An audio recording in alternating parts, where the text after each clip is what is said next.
নমস্কার বন্ধুরা, welcome back to my channel Pompi's homemade cooking. আজ আমি বানিয়েছি কফির ডাঁটার চচ্চড়ি।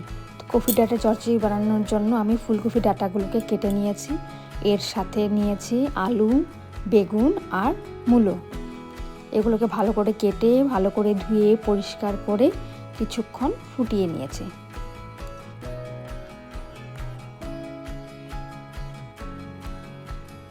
শীতকালে সব সবজি দিয়ে এইভাবে মিক্সড করে বানানো খুবই ভালো লাগে।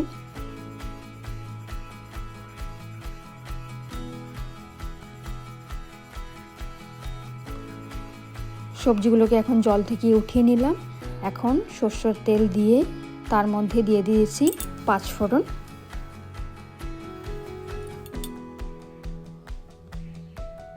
এখন সবজিগুলো এতে দিয়ে দিব, দিয়ে কিছুক্ষণ নাড়াচাড়া করে এতে দিব পরিমাণ মতো নুন,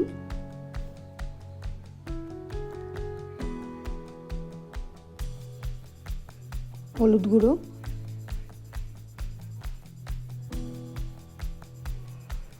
এগুলোকে ভালো করে নাড়াচাড়া করে সিদ্ধ হওয়ার জন্য এখানে জল দিয়ে ঢেকে দিব। তার মধ্যে দিব কাঁচা লঙ্কা, টমেটো, জল দিয়ে দিলাম। এখন ঢাকনা দিয়ে দেব। ঢাকনাটা উঠিয়ে দিলাম। মোটামুটি তরকারিগুলো সিদ্ধ হয়ে গেছে। হাতা দিয়ে এগুলোকে ভালো করে মিশিয়ে নেব। তো এখন দেখছি যে আরও অল্প সিদ্ধ হওয়া বাকি আছে, তার জন্য খানিকটা জল আরও একটু দিয়ে তারপর আবার ঢেকে দেব।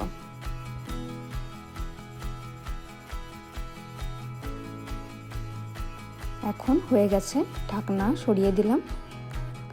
দেখুন তরকারিগুলো খুব ভালো করে সিদ্ধ হয়ে গেছে।